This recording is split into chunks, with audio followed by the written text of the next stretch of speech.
তোমার কথা আমি মেনে নিলাম, ঠিক আছে রোজা আমি তোমার কথা মেনে নিলাম, যাও এ ব্যক্তিকে আমি জান্নাতে দিয়ে দিলাম। শ্যাম আপনার পক্ষে বিচারের মাঠে কথা বলবে। সম্মানিত তিনি ভাই বোন, তবে শ্যাম বিচারের মাঠে বলবে আমি একে প্রবৃত্তি অনুযায়ী চলতে দিইনি। দাড়ি চাচে যারা, রোজা থাকে তারা শ্যাম থাকে না। রোজা মানে হচ্ছে উপবাস থাকা, আর শ্যাম মানে হচ্ছে বিরত থাকা। মিথ্যা কথা বলে যারা, রোজা থাকে তারা শ্যাম থাকে না। দোকানে বসে আড্ডা পিটে যারা, তারা রোজা থাকে, শ্যাম থাকে না। যারা সুদ ঘুষ খায় তারা রোজা থাকে, শ্যাম থাকে না। রোজা মানে উপবাস থাকা, আর শ্যাম মানে বিরত থাকা। নগ্ন পোশাকে চলে যারা, রমজান এসেছে, আজকে দুলা ভাইকে দাওয়াত দিয়েছে, বন্ধু বান্ধবকে দাওয়াত দিয়েছে, ইফতার করাবে, তাই সেই মেয়েটি 10টার সময় বাজারে গেছে, হাট বাজার করেছে, রান্না বান্না করেছে, 4টা 4:30 থেকে ইফতারি সাজাচ্ছে। 10 বন্ধুকে দুলা ভাইকে ইফতারি খাওয়াবে, সেই জন্য এই রোজা থাকে, এ সিয়াম থাকে না। এই প্রবৃত্তি অনুযায়ী চলে, এ সিয়াম থাকে না। এ রোজা থাকে, নগ্ন পোশাকে চলে, মাথার চুল জাতিকে দেখে রোজা থাকা যায়, সিয়াম থাকা যায় না। রোজা মানে উপবাস থাকা, আর সিয়াম মানে বিরত থাকা। আপনাকে বলছি, উপস্থিত বৈঠকের দিনই মুসলিম বোন, আপনাকে বলছি, সারা পৃথিবীর মুসলিম মহিলাকে বলছি, দেশ বিদেশে যারা এখন অনলাইনে আমাদের সাথে রয়েছেন সকলকে বলছি, দেখুন নিজেকে ফাঁকি দিয়ে, জাতিকে কষ্ট দিয়ে জান্নাত কেনার চেষ্টা করিয়েন না। দেখুন নিজেকে ফাঁকি দিয়ে, জাতিকে বিপাকে ফেলে রোজা থাকার চেষ্টা করিয়েন না। দেখুন নিজেকে বিপাকে ফেলে, জাতির ক্ষতি করে রোজা থেকে আল্লাহকে সন্তুষ্ট করার চেষ্টা করিয়েন না। ভুল হিসাব। আবু সাঈদ খুদরি রাদিয়াল্লাহু তাআলা আনহু বলেন, রাসূল সাল্লাল্লাহু আলাইহি সাল্লাম বলেছেন, পৃথিবীর মানুষ শুনে রেখো, মান সামা ইয়াওমান ফি সাবিলিল্লাহ, কেউ যদি আল্লাহকে সন্তুষ্ট করার জন্য একদিন সিয়াম থাকে, বাদাল্লাহু জানিন নারে সাবিনা খরিফা, আল্লাহ তাকে জাহান্নাম থেকে 70 বছরের পর দূরে সরিয়ে দিবেন। রাসূল সাল্লাল্লাহু আলাইহি সাল্লাম বলেন, পৃথিবীর মানুষ শুনে রেখো, মান সামা ইয়াওমান বাদাল্লাহু মিনহুম নারা মিন মাসিরা, কেউ যদি একদিন আল্লাহকে সন্তুষ্ট করার জন্য সিয়াম থাকে, তাহলে আল্লাহ জাহান্নামকে তার থেকে 100 বছরের পর দূরে সরিয়ে দিবেন। রাসূল সাল্লাল্লাহু আলাইহি সাল্লাম বলেন, কেউ যদি আল্লাহকে সন্তুষ্ট করার জন্য একদিন নফল সিয়াম থাকে, জালাল্লাহু বাইনাহু বাইনা নারি খান্দা কামা বাইনা সামাই ওয়াল আরজ, তাহলে তার মাঝে আর জাহান্নামের মাঝে একটা গর্ত খনন করবেন, যে গর্ত বড় হচ্ছে আকাশ জমিনের সমান, ব্যবধানের সমান। অর্থাৎ কেউ যদি একদিন সিয়াম থাকে, তাহলে আল্লাহ তাকে জাহান্নাম থেকে 500 বছরের পর দূরে সরিয়ে দিবেন। 1 70 বছরের পর দূরে সরিয়ে দিবেন। 2 100 বছরের পর দূরে সরিয়ে দিবেন। 3 500 বছরের পর দূরে সরিয়ে দিবেন। মানে সব মিলে হলো সিয়ামের ফলাফল জান্নাত। সব মিলে হলো সিয়ামের ফলাফল জান্নাত। অতএব নফল সিয়াম। আবু হুরায়রা রাদিয়াল্লাহু তাআলা আনহু বলেন, রাসূল সাল্লাল্লাহু আলাইহি সাল্লাম বলেছেন, আফজালুস সিয়াম বাদা রমাজান শাহরুল্লাহিল মুহররম, রমাজানের পরে সবচেয়ে উত্তম সিয়াম হচ্ছে মুহররমের সিয়াম। আবু হুরায়রা রাদিয়াল্লাহু তাআলা আনহু বলেন, রাসূল সাল্লাল্লাহু আলাইহি সাল্লাম মদিনায় আসলেন, তখন দেখলেন মদিনার লোকেরা সিয়াম পালন করছে। আল্লাহ রাসূল বললেন, বলো তোমরা এটা কিসের সিয়াম পালন করো? তখন তারা বললেন, এই দিন মুহররমের 10 তারিখে আল্লাহ তাআলা আনজা মূসা কওমাহু, মূসা এবং তার সম্প্রদায়কে বাঁচিয়ে দিয়েছেন। ও গাররাকা ফিরআউন কওমাহু, আল্লাহ তাআলা ফিরআউন এবং তার সম্প্রদায়কে কুলজুম সাগরে ডুবিয়ে দিয়েছেন। আল্লাহ তাআলা ফিরআউন এবং তার সম্প্রদায়কে এই দিনে কুলজুম সাগরে ডুবিয়ে দিয়েছেন। ফাসামা মূসা শুকরান, মূসা আলাইহিস সালাম শুকরিয়া আদায়ের জন্য এই দিন সিয়াম থেকেছিলেন। আল্লাহ, তুমি ফিরআউনকে ডুবিয়ে দিলে, এত শক্তিশালী ক্ষমতাধর ব্যক্তি সদল বলে, আর আমাকে বাঁচিয়ে দিলে, আমি তোমার কি শুকরিয়া আদায় করতে পারি? আমি সিয়াম পালন করে তোমার দরবারে শুকরিয়া আদায় করছি। অনাহনু নাসুম, আমরাও শুকরিয়া আদায়ের জন্য সিয়াম পালন করি। তখন মুহাম্মদ সাল্লাল্লাহু আলাইহি ওয়াসাল্লাম বললেন, আরে শোনো শোনো, আরে ইহুদি খ্রিস্টান শোনো, নাহনু আউলা ওয়া আহাক্কু মিনকুম, তোমাদের চেয়ে আমরা বেশি হক রাখি মুহররমের 10 তারিখে সিয়াম পালন করব শুকরিয়া আদায়ের জন্য। আমরা মুহররমের 10 তারিখে সিয়াম পালন করব শুকরিয়া আদায়ের জন্য। সাহাবীগণ বললেন, আল্লাহর নবী থামেন থামেন, আল্লাহর নবী থামেন, আপনি বলেছেন যে তোমাদেরকে ইহুদি খ্রিস্টানদের বিরোধিতা করতে হবে, এই দিনকে ইহুদিরা বড় মনে করে, তাই তো তারা সিয়াম পালন করে। ফেরাউন ডুবে গেছে, মুসা বেঁচে গেছেন, ফেরাউন ডুবে গেছে, মুসা বেঁচে গেছেন, তার কারণে তারা শুকরিয়া আদায় করে, এই দিনকে তারা বড় মনে করে। আমরা যদি সিয়াম থাকি তাহলে তাদের সাথে মিলে গেলাম, আপনি বলেছেন তাদের বিরোধিতা করতে হবে। তখন তিনি বললেন, পৃথিবীর জনগণ শুনে রেখো, লাইন বাকাইতো সানাতাল কাবেলা, আমি যদি সামনে বছর বেঁচে থাকি লা সুমান্না তাসিয়া, তাহলে আমি মুহররমের 9 তারিখও সিয়াম থাকবো। 9 তারিখ হবে বিরোধিতা আর 10 তারিখ হবে শুকরিয়া। পৃথিবীর মানুষ শুনে রাখো, 9 তারিখও সিয়াম থাকবো আমি যদি বেঁচে থাকি। 9 তারিখ হবে বিরোধিতা আর 10 তারিখ হবে শুকরিয়া। এই জন্য মুহররমের 2 দিন সিয়াম থাকা হয়। হাফসা রাদিয়াল্লাহু তাআলা আনহা বলেন, রাসূল সাল্লাল্লাহু আলাইহি সাল্লাম বলেছেন, আর বললাম ইয়াদাহুন্না, রাসূল সাল্লাল্লাহু আলাইহি সাল্লাম 4টা জিনিস কখনো ছাড়তেন না। আল্লাহর নবী 4টা জিনিস কখনো ছাড়তেন না। 1 সময় আশুরা, মুহররমের 10 তারিখের সিয়াম। 2 অল আসরে, জুলহিজ্জার 1 থেকে 9 পর্যন্ত সিয়াম, জুলহিজ্জার কুরবানির মাসের 1 তারিখ থেকে 9 পর্যন্ত সিয়াম। 3 সালাসাত আইমিন মিন কুল্লি শাহরিন, প্রত্যেক মাসে 3 দিন সিয়াম। 4 রাকাতাল ফজরে, ফজরের 2 রাকাত সুন্নাত। এই 4টে জিনিস আল্লাহর নবী কখনো ছাড়তেন না। 1 মুহররমের 10 তারিখের সিয়াম, 2 জুলহিজ্জার 1 থেকে 9 পর্যন্ত সিয়াম, 3 প্রতি মাসে 3 দিন সিয়াম, 4 ফজরের 2 রাকাত সুন্নাত। এই 4টা আল্লাহর রাসূল কখনো ছাড়তেন না। বলছিলাম মুহররমের এই 2 দিন সিয়াম পালন করি। রাসূল সাল্লাল্লাহু আলাইহি সাল্লাম বলেন, সিয়ামে আশুরা আয়াতে সিওয়ালাল্লাহি আইয়ুকাফিরা সালাতাল্লাতি কাবলাহু, কেউ যদি মুহররমের 10 তারিখে সিয়াম থাকে, 9 তারিখে সিয়াম থাকে, তাহলে তার বিগত 1 বছরের পাপ ক্ষমা হয়ে যাবে। রাসূল সাল্লাল্লাহু আলাইহি সাল্লাম বলেন, সিয়ামে আরাফা, কেউ যদি আরাফার 1 দিন সিয়াম থাকে, 1 বছর আগে 1 বছর পরে 2 বছরের পাপ ক্ষমা হয়ে যাবে। রাসূল সাল্লাল্লাহু আলাইহি সাল্লাম বলেন, সালাসাত আইমিন মিন কুল্লি শাহরিন কাসিয়ামি দাহরি কুল্লিহি, কেউ যদি প্রত্যেক মাসে 3 দিন সিয়াম থাকে, সারা বছর সিয়াম থেকে যা নেকি হবে, 3 দিন সিয়াম থাকলে তাই নেকি হবে।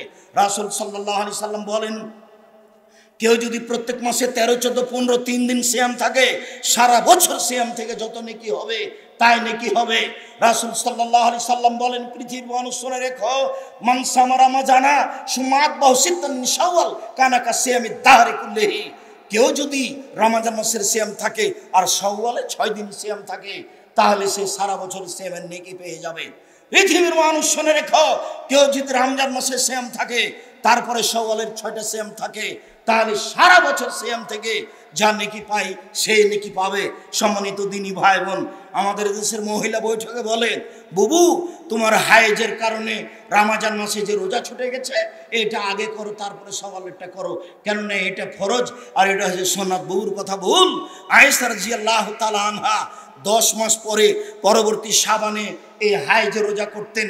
পৃথিবীর মহিলা পুরুষ শুনে রাখুন, হাইজের কারণে রমজান মাসে যে রোজা ছুটে গেছে, এই রোজা ওই মহিলাকে করতে হবে জীবনে যে কোনো দিন পারবে। 6 মাস পরে করুক, 10 মাস পরে করুক, 10 বছর পরে করুক, তাতে আসে যায় না। কিন্তু শাওয়াল পড়া হয়ে গেলে এই 6টা করার সুযোগ হবে না। অতএব এই 6টা আগে, তারপরে ফরজটা পরে, কেননা ফরজটা রাসূল সাল্লাল্লাহু আলাইহি সাল্লাম নির্ধারণ করেননি। আয়েশা রাদিয়াল্লাহু তাআলা আনহা করতেন 10 মাস পরে। এবার চলে আসি শাবানের সিয়াম, যেটা আগামীকাল থেকে শুরু হবে। আমি অনুরোধ জানাচ্ছি, আপনি 1 থেকে নিয়ে 15 দিন পর্যন্ত সিয়াম পালনের চেষ্টা করবেন। আয়েশা রাদিয়াল্লাহু তাআলা আনহা বলেন, এসমু শাবানা কুল্লাহু, আল্লাহর নবী শাবানের পুরো মাস সিয়াম পালন করতেন। তিনি বলেন, এসমু শাবানা ইল্লা কালিলা, শাবানের 2-1 দিন শেষের দিকে বাদ দিতেন, বাকি পুরো শাবান তুরফা আমারুন রাব্বিল আলামিন, এই মাসে বাৎসরিক রিপোর্ট আল্লাহর কাছে পেশ করা হয়। পৃথিবীর মানুষ শুনে রেখো, এই মাসে বাৎসরিক রিপোর্ট আল্লাহর কাছে পেশ করা হয়। অনা উহিব্বু, আমি ভালোবাসি, আইনফা আমালি ওয়ানা সাইম, আমার যখন রিপোর্ট পেশ করা হবে আল্লাহর কাছে, তখন আমি সিয়াম। তুমি দেখে নাও আমার রিপোর্টের সময়ে আমি সিয়াম আছি। বাৎসরিক রিপোর্ট সিয়াম অবস্থায় দিলাম, আমি ভালোবাসি আমার রিপোর্টটা পেশ হোক সিয়াম অবস্থায়। এই জন্য আমি এই শাবান মাসে এত বেশি বেশি সিয়াম পালন করি। সিয়াম পালন করি তার জানা ছিল না সেদিন 15ই শাবান। কিভাবে ভারত বাংলাদেশ পাকিস্তানের হুজুরেরা জেনে নিলেন সেদিন 15ই শাবান। তাই তারা কলকারখানা, অফিস আদালত, কোর্ট কাছারি, শিক্ষা প্রতিষ্ঠান সবকিছু বন্ধ করে 15ই শাবান সিয়াম পালন করে। প্রমাণে হাদিসগুলি জাল। অতএব ভুল সিদ্ধান্ত, এই সিদ্ধান্ত থেকে ফিরে এসে 1 থেকে 15 তারিখ পর্যন্ত আরও বেশি সিয়াম পালনের জন্য আমি দিনী ভাই বোনকে অনুরোধ জানাচ্ছি। যারা উপস্থিত আছেন, যারা দেশ বিদেশে আমাদের সাথে আছেন অনলাইনে, যারা পরে অবগত হবেন, সমস্ত দিনী ভাই বোনকে আগামীকাল থেকে নিয়ে একটানা 15 দিন নফল সিয়াম শাবানের পালন করার জন্য অনুরোধ জানাচ্ছি। 15ই শাবানে রুজি বন্টন হয়, এই কথা মিথ্যা। রুজি বন্টন হয়, সব কিছু হয় রামাজান মাসে। জাল হাদিস দিয়ে থাকে শাবান মাসে নিয়ে আসা হয়েছে। সব কিছু হয় আপনার রামাজান মাসে, 15ই শাবানে হয় না। সম্মানিত দিনী ভাই বোন, সাপ্তাহিক রিপোর্ট পেশ করা হয় বৃহস্পতিবার সোমবার। তাই আল্লাহর নবী বৃহস্পতিবার সোমবার সিয়াম থাকতেন। তিনি বলছেন, আমি ভালোবাসি আইরফা আমালি, আমার যখন আমল পেশ করা হবে সাপ্তাহিক, তখন আমি সিয়াম থাকি। বৃহস্পতিবার মানুষের রিপোর্ট পেশ করা হয় আল্লাহর কাছে, সোমবার মানুষের রিপোর্ট পেশ করা হয় আল্লাহর কাছে। তাই বৃহস্পতিবার সোমবার সিয়াম থাকতে হবে, শাবান মাসে বেশি বেশি সিয়াম থাকতে হবে। সম্মানিত দিনী ভাই বোন, আমি আপনাদেরকে এই বিষয়ে জরুরি অনুরোধ জানিয়ে বলছি যে আপনারা সিয়াম পালনের চেষ্টা করেন। সম্মানিত দিনী ভাই বোন, আমার মনের স্বাদের কথা আমি একাধিক দিন বলেছি, আজকে বলেছি। স্বাদের কিছু আংশিক আজকে অবস্থা আপনাদের দেখেছি, সময় সাপেক্ষে দেখাবো ইনশাআল্লাহ। যে মাটিতে বসে আছেন, এই মাটিতেই 200 শতক জমির উপরে 10,000 মানুষ একসাথে সালাত আদায় করতে পারবে। সেই মসজিদ এই মসজিদ, সেই মসজিদ এইটা, এর নাম বাইতুল হাম জামে মসজিদ, রূপগঞ্জ, নারায়ণগঞ্জ, ঢাকা। অস্থায়ীভাবে মসজিদ চালু করা হচ্ছে আগামীকালকে ইনশাআল্লাহ। যেটা আপনার পাশে দেখতে পাচ্ছেন, কিছু অংশ টিন দেওয়া আছে, কিছু অংশ বাকি আছে। এটা হচ্ছে অস্থায়ী মসজিদ। আর এই জায়গার উপরে এখান থেকে রাস্তা পর্যন্ত আপনার মসজিদ নির্মাণ হবে, যার একতলায় 10,000 মুসল্লি একসাথে সালাত আদায় করতে পারবে। সম্মানিত দিনী ভাই বোন, আমরা আশা করছি জামিয়া সালাফিয়া হাঁটাবো, বীর হাঁটাবো, রূপগঞ্জ, নারায়ণগঞ্জ, ঢাকা প্রায় 50 বিঘা জমির উপরে অবস্থান করবে ইনশাআল্লাহ। জামিয়া সালাফিয়া ডাঙ্গিপাড়া পাওয়া রাজশাহী প্রায় 25 বিঘা জমির উপরে অবস্থান করছেন, তা আপনারা জানেন। সেখানে একটি মসজিদ নির্মাণ হয়েছে 90% জমির উপরে, 2 তলা কমপ্লিট হয়েছে। একতলায় আপনার মুসল্লি সালাত আদায় করতে পারবে 3000। সেখানে একটা একাডেমিক ভবন তৈরি হচ্ছে, একাডেমিক ভবনে একসাথে 3000 ছাত্র ক্লাস করতে পারবে। এছাড়াও আপনাদের এই প্রতিষ্ঠান, ওই প্রতিষ্ঠানে, 2 প্রতিষ্ঠানে ছাত্রছাত্রী রয়েছে প্রায় 4000। তাতে 350 এতিম ও অসহায় মানুষ রয়েছে, 500 জন অসহায় ছেলে রয়েছে, আর প্রায় 250 জন শিক্ষক শিক্ষিকা রয়েছে।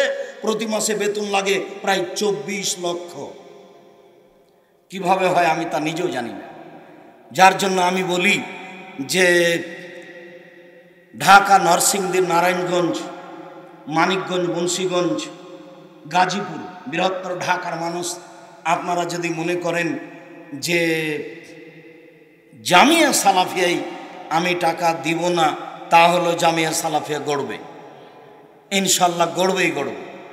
আপনার টাকা ছাড়া জামিয়া সালাফিয়া তৈরি হোক, এটা আমি চাইনি। আমি চেয়েছি পতিতালয়ের মহিলা যদি কুকুরকে পানি পান করে জান্নাত পেতে পারে, আমি জামিয়া সালাফিয়া 10 টাকা দান করে জান্নাত কিনবো ইনশাআল্লাহ। এই দেশের সঠিক আকীদার প্রতিষ্ঠান, স্বার্থ ছাড়াই প্রতিষ্ঠান। আমি একজন নিঃস্ব মানুষ, কচুর পাতার পানি হয়ে দিন কাটাচ্ছি। না আমার দলীয় ক্ষমতা আছে, না আমার আর্থিক ক্ষমতা আছে, না আমার সামাজিক ক্ষমতা আছে, না আমার বংশীয় ক্ষমতা আছে। আমি একটা কচুর পাতার পানির মতো নিঃস্ব মানুষ। আপনাদের সামনে দাঁড়িয়ে বলি, পৃথিবীর মানুষ, জাতি শুনে রাখুন, আমি আব্দুর রাজ্জাক বিন ইউসুফ মানুষকে পরকালমুখী করার উদ্দেশ্যে এই পদক্ষেপ নিয়েছি। আমি বলেছি, আল্লাহে আল্লাহর কসম, আল্লাহে আল্লাহর কসম, আল্লাহে আল্লাহর কসম, 90 সাল থেকে এখন পর্যন্ত আমি কোনোদিন অপ্রয়োজনীয় বাক্য বলিনি। 90 সাল থেকে আজ পর্যন্ত আমি কোনোদিন কেসা কাহিনী বলিনি, 90 সাল থেকে না আজ পর্যন্ত আমি কোনোদিন কোনো মাঝাবের বিরুদ্ধে কথা বলতে যাইনি। 90 সাল থেকে নিয়ে এখন পর্যন্ত আমি কোনোদিন সরকার বিরোধী কথা বলিনি। 90 সাল থেকে নিয়ে এখন পর্যন্ত আমি কোনোদিন মানুষের কাছে পথ খরচ পাথেও চাইনি। 90 সাল থেকে নিয়ে এখন পর্যন্ত আমি মানুষের কাছে কোনোদিন পরিচয় দিইনি। মানুষ আমাকে চাপ দিয়ে বলেছে যে বিজ্ঞান পোস্টারে কী লিখবো, আপনারা একটু পরিচয় দেন। তখন আমি বলেছি আমার নাম আব্দুর রাজ্জাক, আমার বাপের নাম ইউসুফ, বাপ বেটা মিলে আব্দুর রাজ্জাক বিন ইউসুফ। এর চেয়ে আমি বেশি কোনোদিন মানুষকে বলিনি। কেউ যদি প্রমাণ দিয়ে দিতে পারে যে আব্দুর রাজ্জাক সাহেব একদিন তার পূর্ণ পরিচয় আমাকে দিয়েছিলেন, প্রমাণ হয়ে গেলে আমি জাতির সামনে আর কোনোদিন বক্তব্য দেব না। আমি আপনাদের জামিয়া সালাফের একসঙ্গে খাই না, যদি খাই তাহলে তার টাকা দিয়ে দিই, যাওয়ার সময় ফাইল আছে দেখে যাবেন। আব্দুর রাজ্জাক বিন ইউসুফ ফাইল আপনাদের জামিয়া সালাফি আমি একসঙ্গে খেয়েছি, আমি টাকা দিইনি এরকম প্রমাণ নাই। যদি প্রমাণ হয়ে যায় তাহলে আমি বুঝতে পারিনি, আমি ভুলে গেছি, তাহলে যারা খাওয়ায় তাদের ভুল থাকতে পারে। আমি সব জ্ঞানে জেনে শুনে আপনাদের জামিয়া সালাফের এক সরিষা সরি পরিমাণ সুবিধা ভোগ করব না ইনশাআল্লাহ। আমি চাচ্ছি আল্লাহ তুমি এই জামিয়া সালাফেকে কবুল করো, আমার ভুলের কারণে আমার ত্রুটির কারণে তুমি জামিয়া সালাফের ক্ষতি করো না। আমার মনে বড় স্বাদ, আমি এদেশের মাটিতে উন্নত মানের প্রতিষ্ঠান গড়বো ইনশাআল্লাহ, যেখানে ছেলে মেয়েরা বাংলা ইংরেজি আরবি উন্নত মানের শিক্ষা অর্জন করে জাতির অন্যায়ের বিরুদ্ধে লড়বে। মুখে কলমে মিডিয়ায়, মুখে এই যে বক্তব্য দিচ্ছি আরও সবাই দিচ্ছে, বাচ্চারা দিচ্ছে, মেয়েরা দিচ্ছে, মুখে এই দিন প্রচার চলছে। আপনার কলমে এই যে মাসিক আল ইতেসাম পত্রিকা, জানি না আপনি নিয়েছেন কি না, নেন কি না, 20, 25, 30 টাকা দিয়ে পত্রিকা নিলেন না, আর আপনি বললেন আব্দুর রাজ্জাককে ঠকিয়ে দিয়েছি ভুল হিসাব। 10 জন মুফতি আছে, 15-16 জন লেখক আছে, লক্ষ লক্ষ টাকা খরচ করে আপনাদের সম্পদ জামিয়া সালাফের মুখপত্র, দেশের মুখপত্র সঠিক আকীদা আদর্শের এই পত্রিকা 50টা প্রশ্নের উত্তর রয়েছে। মাসিক আল ইতেসাম পত্রিকা কলমে এটা বের করছি, মিডিয়া অনলাইন আল ইতেসাম টিভি রয়েছে, মিডিয়ায় সম্ভবপর মুখে কলমে মিডিয়ায় জাতির সামনে দিন প্রচার করার চেষ্টা করছি। আল্লাহর কসম মুখে কোনোদিন অপ্রয়োজনীয় কথা কেসা কাহিনী বলিনি, কলমে কোনোদিন অপ্রয়োজনীয় কথা কেসা কাহিনী লিখতেও যায়নি। অতএব জাতিকে জানাচ্ছি ভুল বুঝিয়েন না, আপনাকে জানাচ্ছি ভুল বুঝিয়েন না, হিংসা ভিতরে আনিয়েন না। সকলে খোলা অন্তরে, খোলা মনে, খোলা মস্তিষ্কে জামিয়া সালাফের জন্য দোয়া করুন। আল্লাহ তুমি জামিয়া সালাফেকে কবুল করো। যেহেতু নবীর চলনি টাকা পয়সা ছাড়া, আমাদের চলবে টাকা পয়সা ছাড়া, এটা আমি মনে করি না। আপনি না দিলেও গড়ে যাবে, এ কথাই ঠিক। 2013 সালের 24 আগস্ট রোজ মঙ্গলবার সকাল 11টার সময় বলেছিলাম এইখানে আমার হাতে টাকা নেই, এই কথা সত্য, এখানে প্রতিষ্ঠান গড়বে, এই কথা সত্য, ইনশাল্লাহ গড়বেই গড়বে। সেদিনকে আমি ভেবেছিলাম যে এই পানির উপরে বালু ফেলে ভরাট করে মসজিদ তৈরি করা হবে 200 শতক জমির উপরে। সেটা কি হিসাব? এখান থেকে শুরু হচ্ছে, যেখান থেকে এই যে খুঁটি দেখছেন, এখান থেকে শুরু হচ্ছে, এদিকে রাস্তা পর্যন্ত যাবে। মসজিদের এটা হলো উত্তর সাইড, আর রাস্তা হলো দক্ষিণ সাইড, আর এই দিক হলো কেবলা, এটা হলো পশ্চিম সাইড। এইদিকে 10,000 মুসল্লি হতে মসজিদে যত লাগবে, এরপরও অনেক জমি আছে, সব জমিগুলি আপনাদের সঠিক আকীদার মানুষ ভোগ করবে কোরআন হাদিসের শিক্ষার জন্য। ইনশাল্লাহ এটা আমার পরিকল্পনা হবে ইনশাল্লাহ। যার কারণে আমি বলি মানুষ মাত্র কিছু ভুল ত্রুটির মধ্যে থাকতেই পারে, আল্লাহ তুমি তাদেরকে কবুল করো। যিনি নিয়ে এসেছেন ডাক্তার আব্দুল সুবহান, আল্লাহ তুমি তাকে কবুল করো। যিনি সহযোগিতা করেছিলেন আপনার গুলজার মাস্টার, তিনি চলে গেছেন, আল্লাহ তুমি তার জান্নাত, তুমি তার কবরকে প্রশস্ত করো, তুমি তার কবরকে আলোকিত করো, তুমি তার গুনাহ খাতা মাফ করে দাও। আরও যত দিনী ভাই বোন জামিয়া সালাফির পিছনে আছে, তুমি তাদের কবুল করো, তুমি তাদের অর্থ সম্পদকে কবুল করো। খালেস অন্তরে, খোলা মনে, জান্নাত পাওয়ার আশায় আপনি জামিয়া সালাফে দান করবেন। আপনি আমার দিনী ভাই, আপনি আমার দিনী বোন। যা করেছেন ভুল হয়ে গেছে, আসর থেকে নিয়ে যা খরচ করে ফেলেছেন তা ভুল হয়েছে। আল্লাহ রসুল বললেন যা খেলেন তা পেশাব পায়খানা, যা পড়লেন তা পুরাতন, যেটা দিলেন সেটা থেকে গেল। তো সকাল থেকে এসে কত কি খেলেন বলেন তো? এত খেতে হয়? সিয়াম থাকেননি কেন? আজ তো বৃহস্পতিবার, কেন সিয়াম থাকলেন না? আমি কত অনুরোধ করছি আপনাকে, আপনি কেন সিয়াম থাকেন না? সম্মানিত দিনী ভাই বোন, আজকে জামিয়া সালাফিয়ায় খোলা অন্তরে দান করেন। যার কাছে যা আছে সম্ভবপর বাড়ি যাওয়ার টাকা রেখে আপনি দান করে দিবেন। আপনি এখানে কলা বিস্কুট খেয়ে পয়সার ক্ষতি করিয়েন না। অল্প পয়সায় জামিয়া সালাফের ছেলেরা লোকজন নিয়ে রান্না বান্না করছে, সেখানে খাবেন।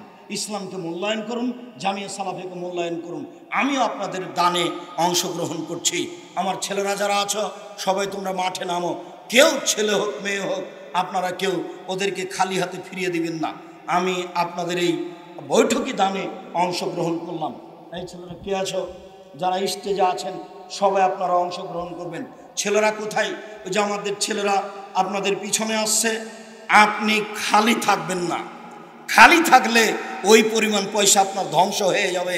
এইটা আপনার জন্য কামনা করা ঠিক নয়। যারা তোমরা সামনে আছো, যারা মিডিয়াতে আছো,